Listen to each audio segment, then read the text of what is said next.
Assalamualaikum warahmatullahi wabarakatuh.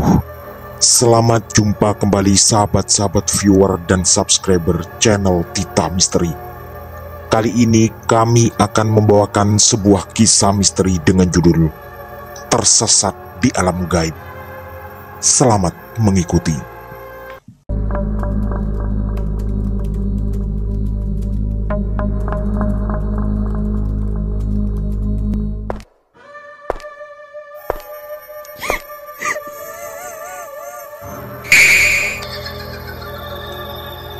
Jangan pernah mengikuti kisah ini sendirian. Jawa Timur 2017. Langit senja mulai menjingga ketika Rahmat memacu sepeda motornya petang itu. Ingin segera dia pulang ke rumahnya di Kabupaten Malang karena kerinduan yang sudah memuncak. Selama setahun terakhir bekerja di Sidoarjo, dia selalu pulang setiap minggu. Tapi karena kebetulan minggu lalu ada acara pernikahan salah satu temannya, terpaksa dia harus menunda kepulangan. 2 minggu jauh dari sang ibu ternyata tidak mudah bagi Rahmat. Banyak yang bilang Rahmat adalah anak yang manja. Sejak kecil dia memang sangat dekat dengan sang ibunda. Rasanya ada kerinduan yang harus dituntaskan setiap seminggu sekali pada orang tuanya. Juga pada Ririn, adik satu-satunya yang kini masih duduk di kelas 3 SD. 2 tahun lalu, Rahmat lulus SMA. Karena keterbatasan biaya, dia memilih untuk mencari kerja daripada kuliah. Selain itu, dia merasa bahwa dunia kuliah mungkin tak terlalu cocok dengannya. Karena secara akademis tak ada yang bisa dibanggakan. Sejak SD sampai SMA, prestasinya di sekolah sangat biasa dan tak ada yang menonjol. Akhirnya, Rahmat pun mencari pekerjaan. Sempat bekerja di koperasi dekat rumahnya selama setahun. Rahmat kemudian keluar. Suasana kerja yang menurutnya sangat tidak nyaman membuatnya mengambil keputusan itu. Atas restu sang ibu, Rahmat pun mantap mengayunkan langkah. Setelah sekitar sebulan menganggur, syukurnya ada panggilan kerja di sebuah pabrik di Sidoarjo. Dan sejak saat itu, Rahmat pun harus terpisah dari orang tuanya. Walau setiap seminggu sekali dia bisa pulang. Karena hujan sempat turun, Rahmat sempat singgah di sebuah warung kopi di Mojokerto. Dan setelah hujan agak mereda, dia pun melanjutkan perjalanan. Sekitar jam 9 malam, setelah melewati kota Jombang, hujan turun lagi. Dan kali ini lebih deras. Suasana tentu sangat dingin. Walau memakai jas hujan, tapi derasnya hujan membuat jarak pandang sangat terbatas. Selain itu, Rahmat pun khawatir jalan menjadi licin. Akhirnya, dia sempat berhenti di pinggir jalan dan mengirim pesan WA pada sang ibu. "Bu, Rahmat singgah di warung ya, soalnya hujan deras di sini. Mungkin tengah malam baru sampai rumah." Sang ibu pun membalas pesan singkat itu dengan doa dan agar sang anak berhati-hati di jalan. Sebenarnya, Rahmat merasa berdosa pada ibunya. Sejak 6 bulan terakhir, dia mulai terkena pengaruh buruk teman-teman kosnya. Awalnya hanya berkumpul setiap malam, tapi lama-kelamaan Rahmat terbawa suasana dan ikut minum minuman keras. Padahal ibu dan bapaknya berkali-kali mengingatkan agar menjauhi hal-hal seperti itu. Selain minuman keras, Rahmat juga sadar bahwa akhir-akhir ini dia sering meninggalkan sholat. Padahal dulu di kampung, dia selalu rajin berangkat ke masjid, terutama maghrib dan isya. Dia juga selalu mengaji di masjid setelah maghrib. Tapi sayang, pergaulan merubah segalanya. Tentu saja Rahmat tak berencana menceritakan itu pada sang ibu. Rahmat yakin ibunya sangat kecewa jika tahu Rahmat di Sidoarjo sering ikut minum dan meninggalkan sholat. Terbayang di pikiran Rahmat betapa marahnya sang ibu jika tahu hal itu. Kali ini dia bertekad kuat dalam hati akan meminta doa khusus dari sang ibu agar terhindar dari pergaulan yang buruk. Rahmat ingin mengakhiri semuanya sebelum terlambat. Sekitar 1 jam kemudian hujan kembali mereda. Tapi baru 5 menit berjalan hujan turun lagi. Karena kondisi semakin dingin, Rahmat pun membelokkan sepeda motornya ke sebuah gang kecil.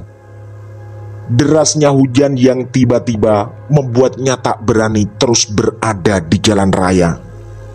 Dan tentu saja tempat yang dicarinya lagi adalah warung kopi. Ternyata jalan ini sangat sunyi. Selain sempit, tak ada rumah di kanan atau kirinya. Hanya hamparan sawah yang terlihat ditanami jagung dan padi. Jujur, Rahmat mulai khawatir. Tapi dia memutuskan untuk lanjut karena dari agak jauh terlihat lampu di pinggir jalan. Dalam hati dia berharap itu adalah warung kopi yang masih buka. Setelah sekitar 2 menit, sampailah Rahmat di depan bangunan yang berlampu itu. Ternyata itu adalah bangunan tembok yang tidak terlalu besar. Sepertinya itu adalah pos kamling. Rahmat pun kecewa, apalagi suasana juga sangat sepi. Tak ada tanda-tanda siapapun. Rahmat menduga ini adalah jalan ke sawah bagi para penduduk sekitar. Di tengah hujan deras itu, Rahmat pun memutar balik sepeda motornya. Tapi sayup-sayup telinganya mendengar teriakan seseorang. Ternyata ada seorang kakek tua yang memanggilnya. Rahmat pun segera menghampiri kakek itu. "Sampean nyari apa malam-malam begini?" tanya sang kakek. Rahmat pun membuka jas hujannya, lalu berteduh di bawah pohon besar kiri jalan di samping kakek itu. Lalu dia pun bercerita bahwa dia ingin mencari warung kopi yang masih buka. "Hujannya deras sekali, Mbah. Saya nggak berani di jalan raya, takut licin," ucap Rahmat yang hanya ditanggapi kakek itu dengan senyuman kecil. Sang kakek lalu menawari Rahmat untuk ngopi di rumahnya. "Ayo ke rumah aja, kita ngopi di sana." Rahmat dengan sopan menolak. Dia beralasan sudah larut malam dan ingin segera pulang. Tapi kakek itu terus memaksa dengan wajah yang agak memelas. Mungkin beliau memang butuh ditemani. Akhirnya Rahmat pun menuruti permintaan kakek itu. Ternyata rumah sang kakek agak jauh, dan mereka berdua pun berboncengan. "Sampean lurus aja, gak begitu jauh kok. Nanti ada jalan kecil ke kiri, di sana rumah saya," ucap kakek itu lagi. Rahmat pun menuruti dan mereka berdua meluncur. Setelah sekitar 200 meter, memang ada jalan tanah kecil di kiri jalan. Sang kakek lalu menepuk bahu Rahmat sambil mengatakan jalan itulah yang tadi dimaksudnya. Kakek itu juga berpesan agar Rahmat berhati-hati karena jalannya agak licin. Rahmat pun membelokkan sepeda motor dan tak lama kemudian sampai di depan sebuah rumah gubuk kecil. "Ayo kita masuk," kata kakek itu. Rumah ini begitu sederhana dan menyendiri di tengah hamparan sawah yang luas. Penerangan juga sangat terbatas karena hanya ada satu lilin yang menyala di ruang tamu. "Maaf, tempatnya sederhana. Maklum, saya orang miskin. Hanya hidup sendiri di sini. Makanya nggak ada listrik." Rahmat pun dengan sopan tersenyum sambil mengucapkan terima kasih karena telah dipersilahkan ke rumah ini. "Sampean tunggu di sini ya sebentar," ucap kakek itu sebelum melangkah ke arah dapur. Tak lama kemudian, beliau keluar dengan membawa 2 cangkir kopi. "Makasih loh mbah, saya kok jadi ngerepotin panjenengan," ucap Rahmat yang lagi-lagi hanya direspon dengan sebuah senyuman. Mereka berdua pun ngobrol. Kakek itu mengaku bernama Mbah Sujono. Beliau mengaku sudah hidup sendiri sekitar 5 tahunan sejak istrinya meninggal. Setelah mempersilahkan menyeruput kopi, Mbah Sujono melanjutkan ceritanya yang ternyata cukup panjang. Awalnya, beliau menunduk seperti bersedih. Lalu keluarlah kisah panjang yang ternyata adalah pengalaman hidup beliau. Mbah Sudiro mengaku hanya seorang buruh tani, dan sepetak kecil tanah yang ditempati rumah gubuk ini adalah bantuan orang lain, yaitu Pak Sakun, juragan sawah yang menjadi majikan dari Mbah Sujono. "Saya sudah puluhan tahun bekerja ke Pak Sakun." Sambil menyeruput kopi dan membakar rokok, Rahmat pun manggut-manggut. Sejujurnya, cerita ini mungkin tidak terlalu menarik baginya. Tapi melihat semangat Mbah Sujono bercerita, sepertinya beliau memang sedang ingin curhat atau semacamnya. Kata Mbah Sujono, dari dulu hidupnya susah. Selain buta huruf, beliau juga tak bisa bekerja apapun selain membantu di sawah Pak Sakun. Apalagi sejak umurnya semakin tua dan tenaganya tentu makin terbatas. Untungnya, kata beliau, Pak Sakun sangat baik. Bahkan biaya pembuatan rumah gubuk yang sedang ditempati ini semuanya ditanggung oleh Pak Sakun. Hanya saja, kata Mbah Sujono, ada kisah menyedihkan beberapa bulan ini. Banyak orang yang menjauh karena terdengar kabar bahwa Mbah Sujono adalah dukun santet. Suasana hening sejenak. Lalu mata Rahmat melihat tetesan air mata mengalir di pipi kakek ini. Dia pun merasa sangat kasihan. "Anu mbah, kalau menurut saya, yang penting kan tuduhan warga ke panjenengan tidak benar.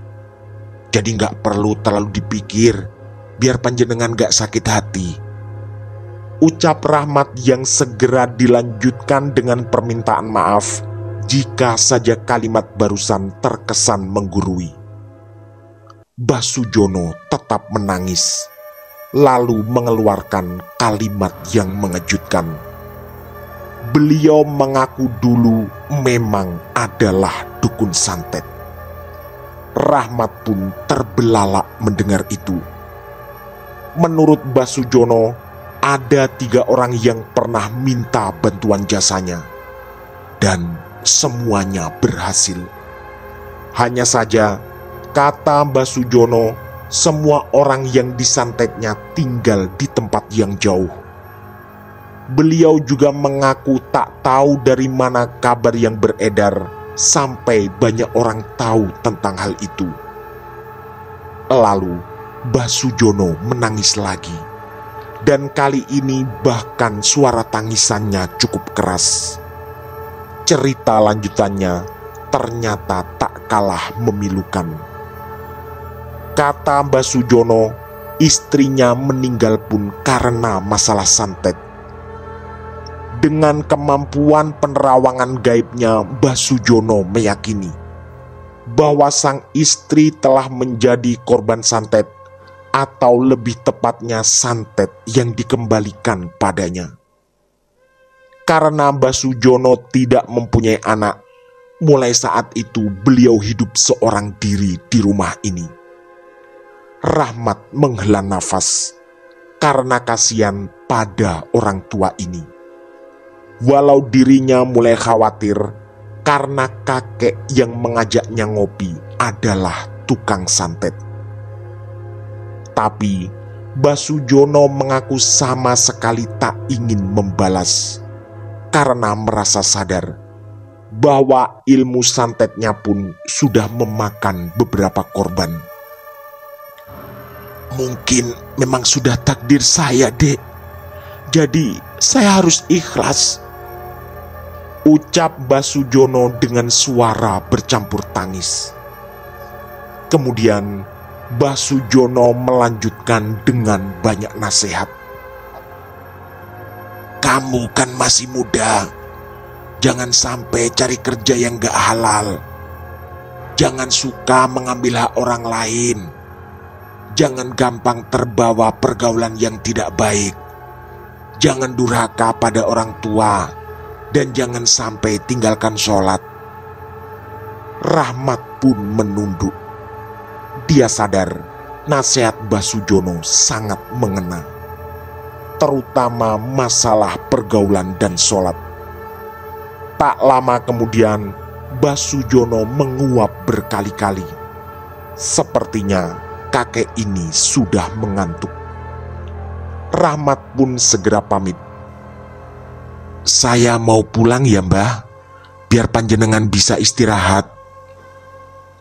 Lagi-lagi Mbah Sujono tersenyum, lalu mengatakan bahwa hujan masih sangat deras. Mbah mau masuk ke kamar ya. Kalau sampean ngantuk, tidur aja di atas tikar itu. Soalnya kamar saya cuma satu, ucap Mbah Sujono sambil menunjuk tikar yang sedang tergulung berdiri di sudut ruang tamu kecil itu. Mbah Sujono pun segera masuk ke kamar. Tapi beliau berpesan jika hujan sudah reda, Rahmat bisa langsung pulang walau tak pamit lagi padanya. Rahmat merenung sendiri di ruang tamu sambil membakar lagi rokoknya. Di titik ini dia sadar bahwa mungkin takdir membawanya ke sini untuk bertemu Mbah Sujono dan mendengarkan nasihat tentang sholat. Selama beberapa bulan ini, banyak sholat 5 waktu yang ditinggalkannya. Hanya kadang-kadang ketika moodnya sedang bagus, baru Rahmat melaksanakan sholat. Tadi dia sempat sholat maghrib, tapi sampai tengah malam ini sholat isya belum juga didirikannya. Di tengah-tengah lamunan itu, hujan di luar semakin deras. Petir dan guntur terdengar bersaut-sautan. Rasanya mustahil bagi Rahmat untuk pulang saat ini. Tak lama kemudian, dia pun mengantuk. Dia lalu teringat pesan Mbah Sujono tentang tikar tadi. Akhirnya, dia membuka tikar itu dan merebahkan tubuh di atasnya dengan berbantal tangan. Setelah melanjutkan perenungan beberapa menit, Rahmat pun terkirim ke alam tidur. Tiba-tiba, telinganya mendengar suara ketukan pintu. Rahmat pun membuka mata dan berdiri. Entah sudah berapa lama dia tertidur. Dan begitu pintu itu dibuka, terpampanglah di hadapannya pemandangan yang sangat mengerikan. ada 3 sosok berdiri di sana yang semuanya berwajah aneh. Yang pertama seorang laki-laki berambut panjang, tapi kedua matanya berwarna merah menyala. Yang satunya terlihat sedikit lebih muda, tapi ada sepasang tanduk runcing di atas kepalanya. Dan yang ketiga, mungkin ini pemimpin mereka, yaitu sesosok bertubuh laki-laki tinggi besar yang wajahnya seperti gabungan antara kuda dan anjing. Ketiga sosok itu seperti datang dengan penuh amarah. Rahmat pun merasakan sekujur tubuhnya mengejang karena ketakutan. Entah siapa ketiga sosok ini dan apa pula maksud kedatangan mereka. Rahmat terus melongo karena tak tahu apa yang sedang dihadapinya. Lalu, ketiga makhluk itu menerjang tubuh Rahmat sampai terjungkal. Suasana pun menjadi semakin tegang. Salah satu dari mereka mengatakan bahwa ini adalah rumah Basujono dan dia harus segera dihabisi. Mendengar hal itu, Rahmat makin ketakutan. Apalagi setelah sadar bahwa ketiga sosok aneh ini ternyata melayang di udara. Kaki mereka tak menyentuh tanah sama sekali. Rahmat sadar mereka pasti bukan manusia. Otaknya mulai menduga ini ada hubungannya dengan ilmu santet yang tadi diakui sendiri oleh Basujono. Rahmat tak punya banyak waktu, karena ketiga sosok itu terus berjalan ke belakang dengan tergesa. Tak lama kemudian, terdengarlah suara teriakan minta tolong. Dalam kondisi masih ketakutan, Rahmat meyakini itu adalah suara Basujono. Pasti sedang terjadi sesuatu pada kakek tua itu. Rahmat pun segera menyusul ke belakang, walau tak yakin bisa menghadapi ketiga sosok aneh tadi. Tapi baru beberapa langkah, Rahmat harus terhenti karena sosok bertanduk segera mendorongnya. Rahmat pun terpental dan tersandar di dinding bambu rumah itu.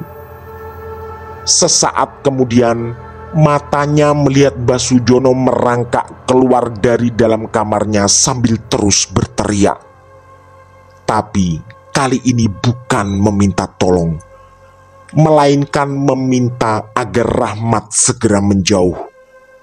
Karena ketiga sosok itu adalah jin jahat yang akan mencelakai siapapun yang ada di rumah ini. Disitulah terjadi pertempuran batin. Di satu sisi Rahmat kasihan melihat Basujono, tapi di sisi lain rasanya mustahil Rahmat seorang diri bisa menghadapi ketiga makhluk aneh itu. Rahmat berdiri terpaku sambil menangis. Batinnya benar-benar ragu membuat keputusan. Sampai akhirnya Basujono berteriak lagi dan meminta Rahmat segera pergi.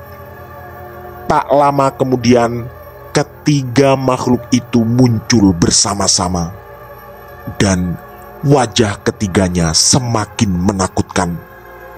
Rahmat pun spontan berbalik badan dan berlari keluar. Hujan ternyata sudah reda. Tangan Rahmat segera meraih tasnya dan lalu berlari ke sepeda motor di depan rumah. Dengan tangan gemetar, kunci kontak segera dihidupkan.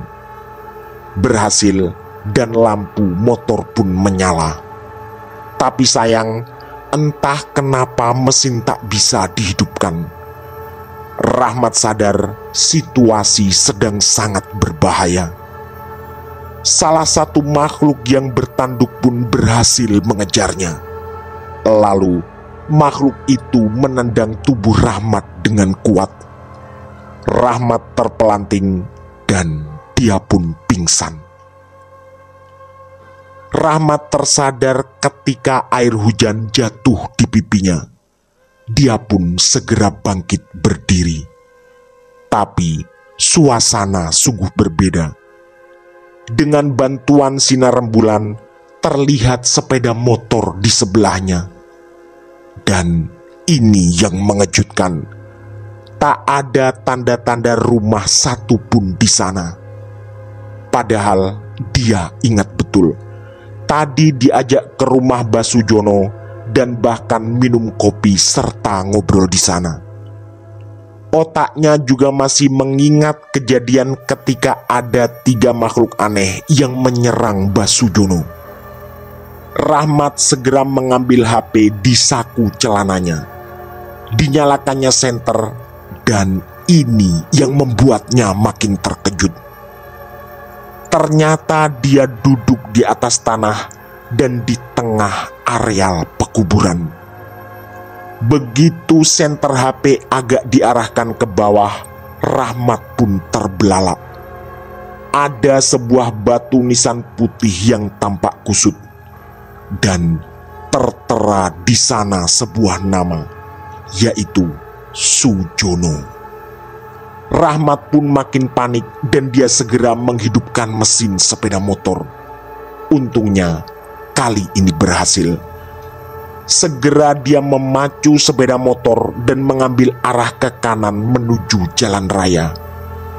Gerimis makin mereda dan Rahmat merasa tak perlu lagi memasang jas hujan. Jalan yang kini dilewatinya benar-benar sama seperti tadi. Agak licin, sunyi, dan membelah areal padi dan jagung di kanan kiri. Begitu sampai di jalan raya, Rahmat berhenti sejenak. Dinyalakannya lagi lampu layar HP. Ternyata jam 1:30 dini hari. Di sana juga terlihat panggilan tak terjawab 46 kali. Dibukanya panggilan itu. Dan semuanya dari sang ibu. Rahmat pun segera menelpon balik dan sang ibu langsung mengangkatnya. Ternyata dari tadi ibunya panik karena baru saja mengalami mimpi buruk. Dalam mimpi itu, Rahmat diajak pergi oleh seorang dukun santet. Rahmat pun segera menyela agar ibunya tidak semakin khawatir. Dia minta maaf tadi tak bisa mengangkat telepon karena ketiduran di warung kopi. Sekarang hujan sudah reda, Bu, dan Rahmat mau pulang, ucapnya pada sang ibu. Telepon pun ditutup dan Rahmat melanjutkan perjalanan. Tapi dia ingat dari tadi belum sholat isya. Rahmat lalu berhenti di sebuah masjid pinggir jalan.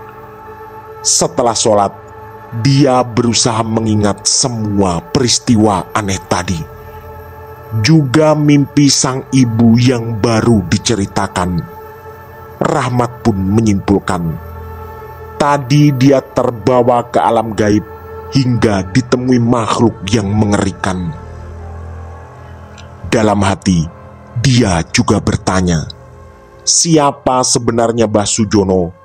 Dan apakah memang dia dulu seorang dukun santet? Dan apakah batu nisan tadi memang adalah nisan Basujono? Entahlah, yang jelas bagi Rahmat tak penting lagi jawaban pertanyaan itu. Sekali lagi dia hanya yakin bahwa tadi sempat terbawa ke alam gaib. Yang paling penting, dia harus segera pulang dan bertemu sang ibu. Tak lupa, Rahmat juga berjanji dalam hati akan berusaha menghindari pergaulan yang tidak baik dan tak akan pernah melalaikan sholat lagi. Selama perjalanan pulang, masih ada ketakutan yang cukup kuat. Satu yang terus terngiang di kepalanya. Basujono yang tadi mengajaknya ngopi ternyata adalah Demikian kisah misteri dari kami tersesat di alam gaib. Semoga kisah-kisah kami cukup menghibur dan menemani sahabat semua. Mohon maaf apabila terdapat kesalahan dalam pemilihan atau penuturan kata. Kami atas nama segenap kru Titah Misteri mengucapkan terima kasih. Dan wassalamualaikum warahmatullahi wabarakatuh. Pesan saya, jangan bercermin sendirian di tengah malam. Sampai jumpa.